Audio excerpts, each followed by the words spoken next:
Bố là sếp lớn ngành tài chính, tôi thì phép cộng trừ trong 10 còn tính không ra. Mẹ là mỹ nhân, còn tôi lớn lên lại hết sức bình thường. Chị gái 6 tuổi đã mở triển lãm nghệ thuật cá nhân, còn tôi 5 tuổi vẫn lẽo đeo theo sau chị. Ngay cả người giúp việc trong nhà cũng không đơn giản. Một người là tông sư võ thuật, một người là sếp lớn giấu mặt với nhiều thân phận. Điều quen thuộc là họ đều rất cưng chiều tôi. Tôi cũng dần nghĩ thoáng ra, cho đến một ngày, thiên tài thiếu niên đang hát trên mạng đến cửa, bảo tôi nhường lại vị trí thiếu gia thật sự cho cậu ta. Y tá phòng sinh đã thừa nhận, lúc sinh đã vô tình tráo đổi hai chúng tôi. Tôi mới là đại thiếu gia thật sự của nhà họ Trang. Cậu tầm thường như vậy, sao có thể là con của bố mẹ được? Hôm nay tôi phải đạt lại mọi thứ thuộc về mình. Vệ sinh rõ ràng đến một mình, nhưng khí thế như cả một đám đông. Cháu nhầm cái gì? Mẹ sao biết được? Sinh xong còn mài đếm dặn ra rồi. Chẳng phải đã giao con cho Tiểu Thanh sao? Mẹ ơi, lúc đó con mới 3 tuổi mà. Nhưng lúc đó con bé Tiểu Phàm thích lắm mà. Con hỏi mẹ món đồ chơi vui thế này có thể chia một nửa cho bạn trai nhỏ của con không? Con không có bạn trai. Nhưng lần nào nó thấy mẹ cũng gọi mẹ ngọt xớt à. Thấy mẹ và chị gái càng nói càng lạc đề. Vệ sinh cuối cùng không nhịn được cắt ngang. Bố, mẹ, mọi người nhìn mặt con đi. Rồi nhìn mặt nó, chúng ta mới giống người một nhà chứ. Tôi sờ sờ khuôn mặt bình thường của mình, gật đầu tán thành. Với lại từ nhỏ đến lớn, con đều là học sinh giỏi toàn diện. Nhưng theo con biết, nó từ nhỏ đến lớn toàn đội sổ. Ngay cả bằng đại học cũng là mua. Nghe vậy, tôi hơi xấu hổ cúi đầu từ khi đi học. Chị gái lần nào cũng hạng nhất không hồi hộp, tôi lần nào cũng hạng chót không tranh cãi. Giáo viên không tin mở lớp riêng dạy kèm cho tôi, rồi bị tăng áp lực nội sọ vào IQ. Nghĩ đến đây tôi quay đầu nhìn bố mẹ và chị gái. Vẻ mặt nặng nề, có khả năng nào, biết đâu mọi người mới thật sự là một gia đình không? Bố mẹ trầm tư, chị gái ánh mắt đăm chiêu, vệ sinh vẫn gào lên, bố mẹ. Mọi người không tin con là con trai của mọi người sao? Con lang thang bên ngoài 18 năm, vất vả lắm mới về được. Sao mọi người có thể không tin con? Ngay lúc không khí ngày càng căng thẳng, dì Vương nãy giờ đứng trong bóng tối lên tiếng, ông bà. Cô chủ, thật ra bây giờ có một kỹ thuật gọi là giám định S. Quá trình giám định S khá thuận lợi, nhưng kết quả cần 1 tháng nữa mới có. Thế là vệ sinh không vui, cãi nhau với nhân viên, dựa vào đâu mà kết quả phải đợi 1 tháng? Dựa vào việc xếp hàng lấy số. Cô có biết tôi là ai không? Công dân. Ai cho cô can đảm nói chuyện với tôi như vậy? Nhà nước. Đây là cơ quan nhà nước. Xung quanh dần dần có người vây xem. Tôi nhìn không nổi nữa bước tới kéo tay cậu ta. Hay là mình cứ đợi đi, 1 tháng thôi mà. Câm mồm, mày đương nhiên là mong được chiếm tổ chim khách. Thêm 1 tháng nữa rồi, nhưng tao tuyệt đối không cho mày cơ hội đó. Cậu ta hất tôi ra, tung lấy áo blue trắng của nữ nhân viên đầy khi thế. Tôi ra lệnh cho cô hôm nay phải làm ra kết quả. Nếu không hậu quả tự gánh. Và hậu quả là vệ sinh bị tạm giam 3 ngày. 3 ngày sau, vệ sinh lại đến cửa. Cậu ta đòi dọn vào nhà sống, lý do là muốn cảm nhận hơi ấm gia đình mà nhiều năm qua chưa từng có. Mẹ đồng ý, vệ sinh mừng đến phát khóc. Viền mắt đỏ hoe, trong lòng bố mẹ đã sớm công nhận thân phận của con rồi. Tốt quá rồi. Sau này con nhất định sẽ phụng dưỡng hai người, mỗi ngày đều ở bên mọi người. Ngay sau đó cậu ta khiêu khích tôi. Cô ý nói cực lớn, tôi muốn bù đắp sự bầu bạn đã thiếu vắng trước đây. Tôi quay mặt đi, cố nén biểu cảm bầu bạn. Tôi tự nhầm tính, mỗi ngày tôi đều thức dậy trong căn phòng 500m². Sau đó ăn sáng trên bàn ăn dài 8m. Bữa cơm thành viên cố định trong nhà là dì Vương, chú Trần và chị gái cuối tuần mới về nhà, cùng 2 con chó ngoài sân. Cô đơn tịch mịch lạnh lẽo là nhãn dán tuổi thơ tôi. Thời niên thiếu, tôi thích nhất là ngẩng đầu 45 độ nhìn trời. Diễn giải hoàn hảo nỗi buồn của văn học thanh xuân đau thương. Đăng si ta si toàn là tiền không mua được tình yêu và sự bầu bạn. Hiểu thì không cần hỏi, không hiểu thì hỏi làm gì. Tất nhiên hành vi này chấm dứt vào đêm giao thừa. Lúc ăn cơm chị tôi chụp lại nội dung si ta si của tôi, phóng to theo tỷ lệ làm thành si lát trích dẫn, phát lặp đi lặp lại trên bàn ăn. Quá khứ xã hội đó tôi không muốn nhớ lại lần hai. Tôi lau giọt nước mắt, đồng cảm cho vệ sinh. Ước mơ của cậu ta chắc chắn sẽ tan vỡ, nhưng bà mẹ xinh đẹp vô song của tôi lại cười, rất vui vẻ vỗ tay liên hồi. Nói hay lắm. Mẹ cũng mong bù đắp những thiếu sót trước đây. Con đẹp trai thế này, mẹ nhất định phải biến con thành tiểu hoàng tử đẹp lộng lẫy. Tiểu hoàng tử đẹp lộng lẫy. Nghe đến đây tôi và chị gái gần như đồng loạt lùi về sau một bước. Tôi và chị gái nhìn nhau, cái miệng đang há ra lại ngậm vào. Trong nhà nhiều quần áo đẹp như vậy, tiếc là không có ai mặc. Giờ cuối cùng cũng tìm được người mẫu rồi. Tốt quá rồi mẹ. Nếu mẹ muốn con có thể làm người mẫu cho mẹ cả đời. Thật sao? Chu đáo quá, mẹ sắp cảm động khóc đây. Có con thật tốt. Vệ sinh được dỗ dành đến mức quên trời đất. Một lúc sau cậu ta liếc mắt về phía tôi. Mẹ, trước đây mẹ chưa từng làm điệu cho anh trai sao? Nhưng cũng đúng, dù sao cũng không phải ruột thịt, đương nhiên không thân thiết như mẹ con ruột. Giống như 2 con chó ngoài sân kia. Tình cảm cũng có chừng mực, chỉ có mẹ con ruột mới thân thiết được như vậy. Đồ giả mãi mãi không thể thành thật.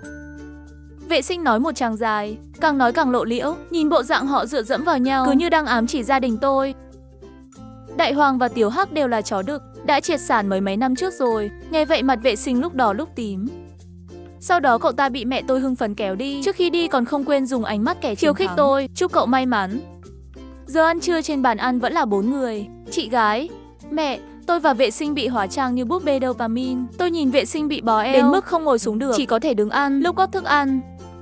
Bấm tóc trên đầu cậu ta sắp rơi xuống, lúc cúi đầu, phần trên mặt cậu ta rơi vào bát, lại chẳng phải Giáng sinh. Dựng cây thông nâu lên làm gì? Bình thường tôi sẽ không cười trừ khi không nhịn nổi. Mẹ tôi nghe xong liền không vui. Không đẹp sao? Giống búp bê tay vậy. Mấy đứa không hiểu, tình yêu của cha mẹ nặng tựa núi, trên người con không phải gông cùm, là tình yêu nặng trĩu của mẹ. Tình yêu nặng trĩu. Vừa nói xong, giày cao gót dưới chân vệ sinh đột nhiên gãy, cả người ngã ngửa ra sau, tạo ra một tiếng động vang dội. Quả nhiên tình yêu của cha mẹ nặng tựa núi. Lúc vệ sinh từ bệnh viện về, bố tôi cũng về. Nhìn vệ sinh bị cuốn như xác ướt được bố mẹ dìu lên lầu, tôi lặng lẽ ngẩng đầu trầm tư. Cậu chủ, cậu đừng nghĩ nhiều, dù sao cậu cũng đã sống ở nhà họ Trang 18 năm rồi. Dì Vương, con nghĩ thông suốt rồi. Y tá tráo đổi con và vệ sinh khi xưa là một cao nhân. Dì Vương sững sờ, ánh mắt phức tạp. Tôi giơ tay đặt lên vai dì ấy nói tiếp, bà ấy tính được. Vệ sinh và nhà họ Tràng bát tự không hợp. Dì nghĩ mà xem, cậu ta mới về 2 lần đã ra nông nỗi này. Nếu mà 18 năm ở nhà liệu có sống lớn được không? Chắc chắn là có cao nhân đổi con đến đây để trấn tai họa cho cậu ta. Vệ sinh ở nhà dưỡng bệnh vài ngày, cuối cùng cũng phát hiện có gì đó không ổn trên bàn ăn. Cậu ta chất vấn tôi, tại sao ngày nào cũng chỉ thấy mày? Vì không phải cuối tuần, nếu là cuối tuần cậu có thể thấy thêm bố mẹ nữa. Ở Thổ Nhĩ Kỳ, Pháp, Tokyo hoặc Paris. Mặt cậu ta đen đi một nửa, chửi tôi bị điên à? Đọc lời bài hát gì thế? Tôi nhún vai, tôi nói thật mà. Dù sao sếp lớn tài chính đều bay khắp trời, nữ hoàng Bạch Kim đều đi khắp nước, nhưng vệ sinh không chấp nhận được. Cậu ta nhìn tôi chằm chằm rồi viền mắt đỏ lên, vẻ mặt tủi thân trông rất giống Tiểu Hắc lúc nhỏ. Hay là cậu sủa đi? Dứt lời, vệ sinh bật khóc thành tiếng. Cậu ta không biết đã dùng cách gì. Tối hôm đó bố mẹ và chị gái vậy mà đều về. Một nhà 5 người, 2 người giúp việc cộng thêm 2 con chó. Tại phòng khách rộng lớn bắt đầu cuộc họp gia đình. Đầu tiên tôi được chứng kiến bố mẹ hy vọng có thể trở thành con trai thật sự của mọi người. Ba có giám định có rồi à? Thời gian trôi nhanh vậy sao? Mẹ cứ tưởng như mới hôm qua mẹ rời nhà đi. Bố tôi cau mày lạnh lùng, cúi đầu xem email trong máy tính. Dự án 3 tháng ở Thành Nam vẫn chưa lấy được à? Phòng kế hoạch đúng là một lũ vô dụng. 3 ngày, 18 giờ, bố và mẹ tôi đặt đồ trong tay xuống, thở phào nhẹ nhõm. Bố, ý con là con vất vả làm mới về.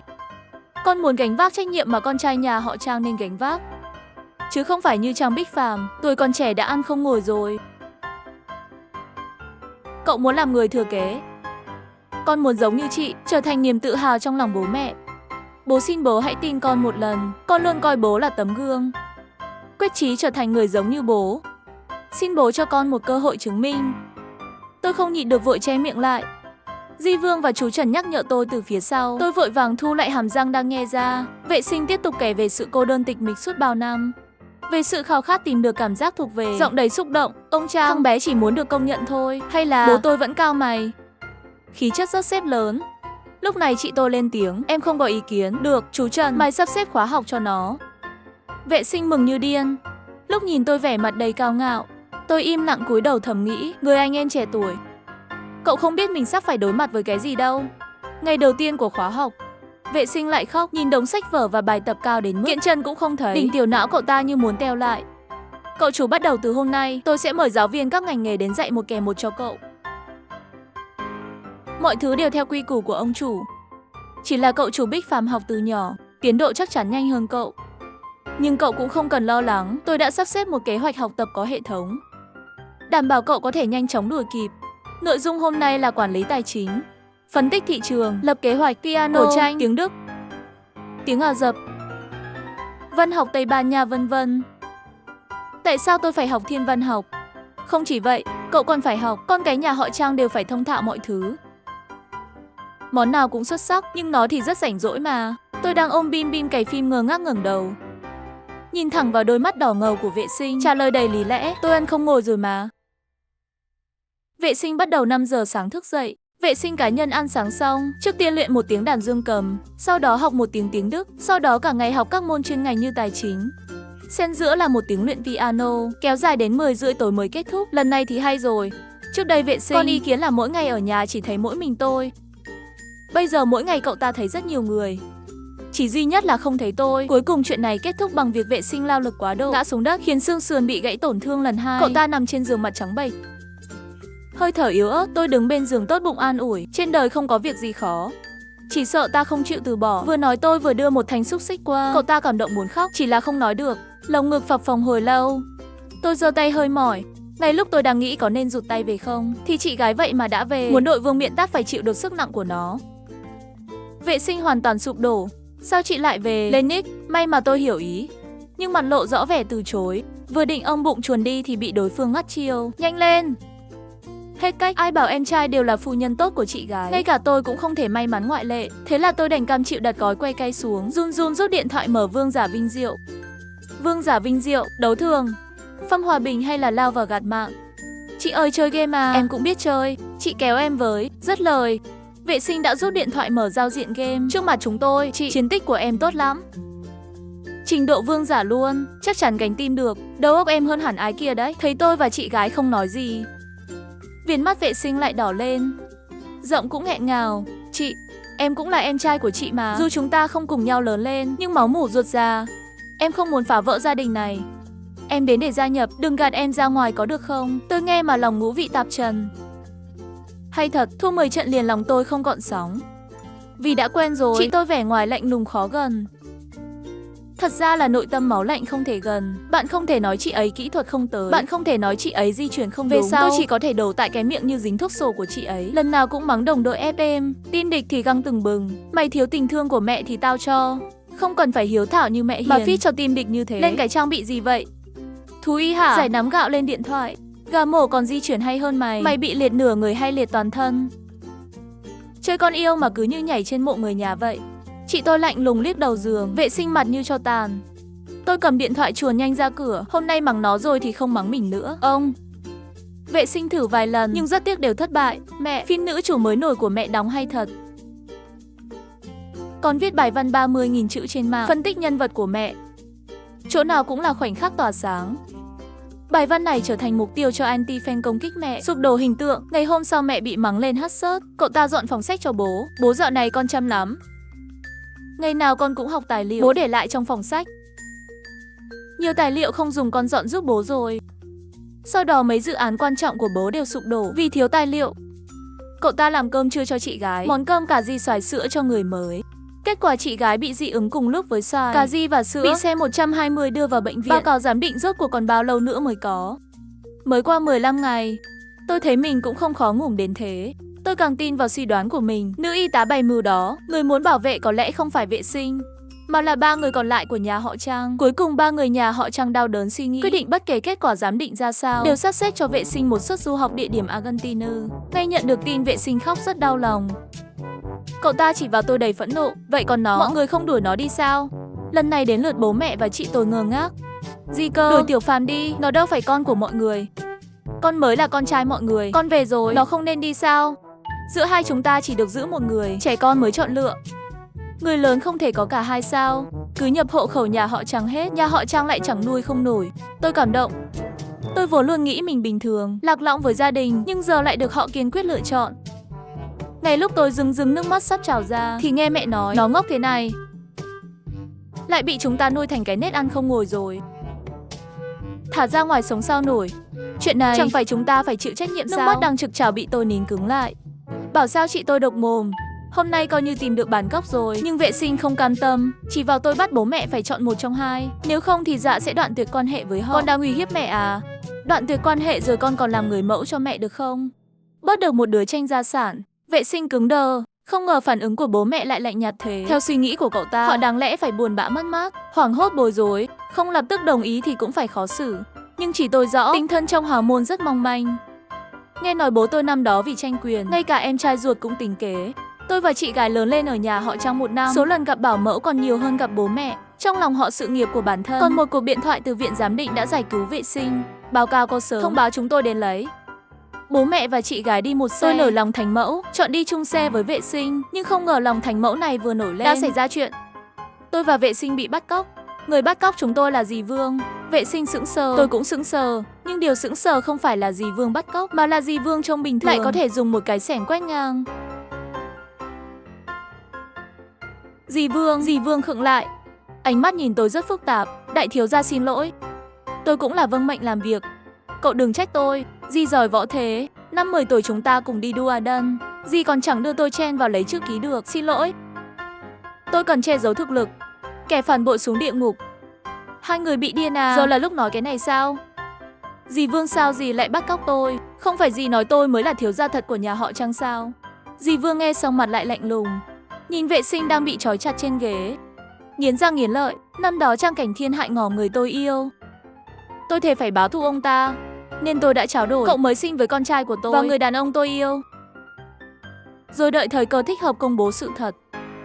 Để cả nhà Trang Cảnh Thiên phải đau khổ. Cậu không biết tôi đợi ngày này bao lâu đâu. Lại biến thành bộ dạng tôi không hiểu nổi. Tôi ngập ngừng. Dì Vương bây giờ, dì có chút cảm giác sung sướng nào của việc báo thù không? Một chút xíu, một tí ti, một teo. Dì Vương sụp đổ. Dì ấy hét vào mặt tôi làm sao ngờ được nhà Trang Cảnh Thiên này không thèm để ý đến tình máu mủ. Nên tôi bắt cóc cả hai đứa con trai. Tôi muốn xem ông ta chọn ai. Im lặng mấy giây tôi dè dặt nhắc. Vậy chẳng phải con là con trai của người đàn ông dì yêu sao? Ngay lúc dì Vương á khẩu, bố mẹ và chị gái đến. Cả chú Trần, đừng qua đây. Tôi buộc bom lên người chúng rồi. Trang Cảnh Thiên, ông mất hết lương tâm, ngay cả em ruột cũng không tha. Nếu không phải ông tính kế Cảnh Trạch, để nó bước lên chuyến bay tử thần đó. Ba báo thù cho Trang Cảnh Trạch. Không sai, năm đó tôi báo thù ông nên đã tráo con của các người. Đứa con ông nuôi 18 năm, thật ra nên gọi ông một tiếng bác. Không ngờ đúng không, ông tính kế Cảnh Trạch, nhưng lại phải nuôi con trai cho nó. Trẻ con vô tội. Dì Vương, oan có đầu nợ có chủ. Dì muốn báo thù thì tìm thẳng ông ấy. Nói rồi mẹ tôi đẩy bố tôi lên trước. Đúng là hiểu cách tránh trung gian kiếm lời thật. Tôi muốn cười nhưng tay đang ôm bom nên chịu.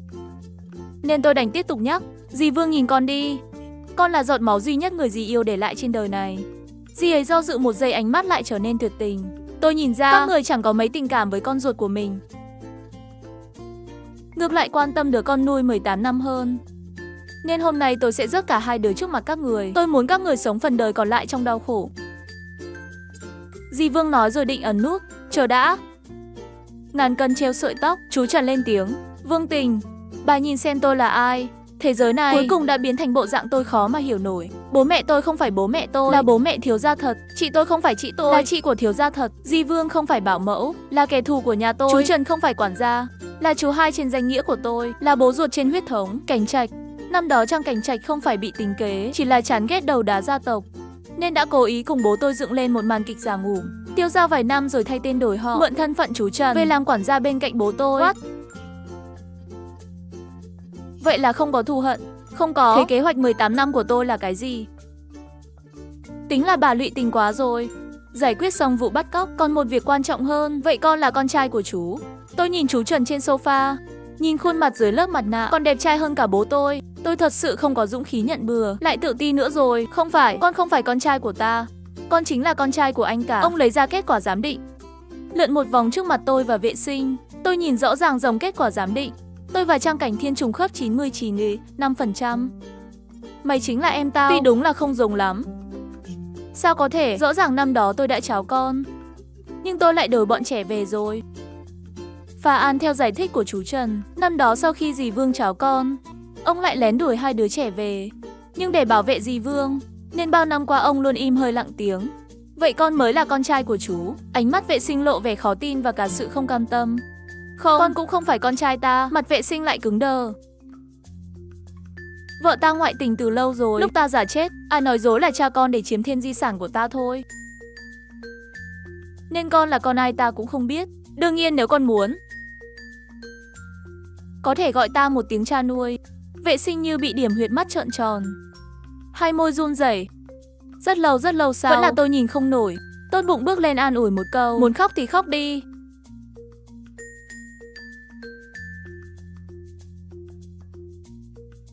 Dì Vương bị chú hai đưa đi. Vệ sinh đồng ý đi Argentina du học. Còn tôi vẫn sống cuộc đời ăn không ngồi rồi như cũ. Có điều không khí gia đình có hơi khác trước. Ông bố lạnh lùng không còn bay khắp trời. Bà mẹ bận rộn cũng không ngủ khắp khách sạn nữa. Chị gái mặt liệt chuyển thẳng từ nội trú về nhà. Bớt đi dì Vương và chú Trần, nhưng lại thêm ông bố bà mẹ. Hơn nữa, bố tôi hiếm khi chủ động tổ chức một buổi dã ngoại gia đình. Thật ra không cần cố ý vì con mà về ở đâu, chúng ta đã kiểm điểm lại. Qua chuyện này, chúng ta đã cho con quá ít cảm giác an toàn. Thật ra cũng ổn mà, đừng tưởng bố không biết. Kết quả chưa có mà con đã chuẩn bị đi rồi. Tôi sững sờ nhìn họ bắt giác nuốt nước bọt. Biết không Bích Phàm, thật ra trong lòng bọn ta, dù con có bình thường thế nào, bọn ta cũng tin con là con ruột của mình. Chưa từng nghi ngờ, tin tôi như bị thứ gì đó đập mạnh vào. Thật ra khoảnh khắc vệ sinh xuất hiện, tôi đã tin mình là đồ giả. Dù sao tôi và gia đình này quá lạc lõng, họ giống như thiên nga trắng lộng lẫy. Còn tôi chỉ là vịt con xấu xí tầm thường. Tôi tưởng không biết tại sao mũi tôi hơi cay. Vừa định mở miệng lại nghe người đàn ông ở ghế lái lên tiếng. Dù sao thì mộ tổ nhà ai cũng không thể bốc khói xanh mãi được.